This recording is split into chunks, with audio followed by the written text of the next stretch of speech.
नमस्कार, हम रिंकू तिवारी दुबई से स्वागत बा आप सबके हमारे चैनल पे। आज आप सबके बहुत ही सुंदर एगो सोहर गीत सुनाओ तनी। अच्छा लगे तो लाइक और कमेंट जरूर करी लोगिन, और अगर चैनल पे नया बनी तो चैनल को सब्सक्राइब कर ली कि जब भी हम गाना अपलोड करी सबसे पहले नोटिफिकेशन आप सबके मिले। उमड़ी घुमरी प्रियावे में दर्द व्याकुल हो, यारे प्रभु जी के आमा बाड़ी रूसला सर्व जाई सुतेली हो। उमड़ी उमड़ी प्रियावे में दर्द व्याकुल हो, यारे प्रभु जी के आमा बाड़ी रूसलायो सर्व जाई सुतेली हो।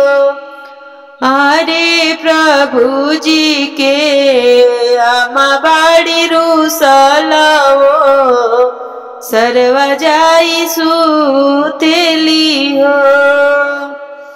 आपन आमा जो होइती बेदना हरिले तीनु हो, आरे प्रभु जी के आमा निर्दयिया हृदय नाही बुझेली हो।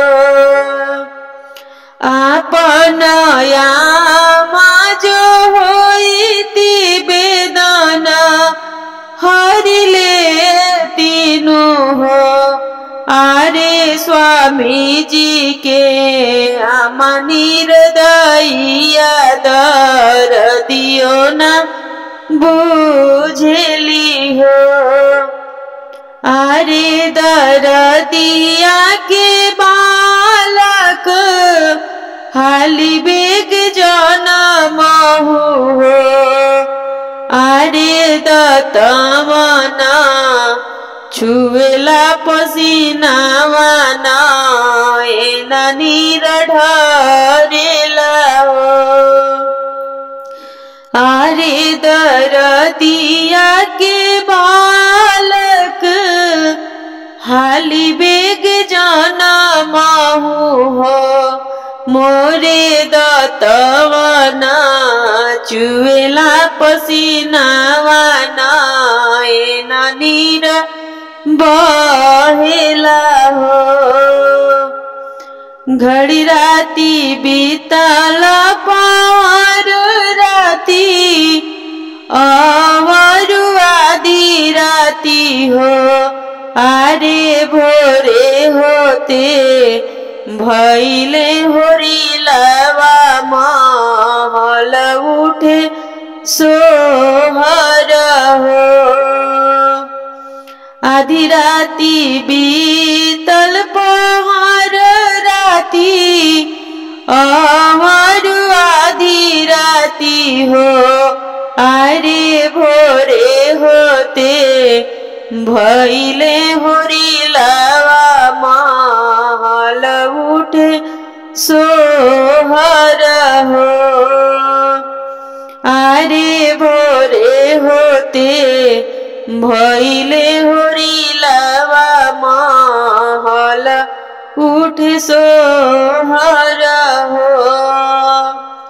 कहिए जे उठेला गावत कहिए बजावत हो, यारे कहिए उठेला बिसमादल के करे घरवा सोहर हो।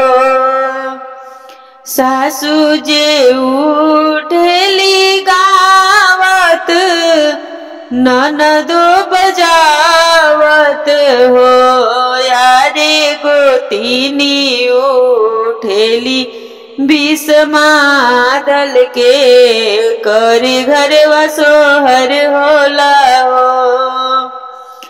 सासू के देवती सी के तेला ननदो सरसों के तेल हो, अरे गोतिनी के तेल गमकौआ हम ही गोतिन पाहित हो।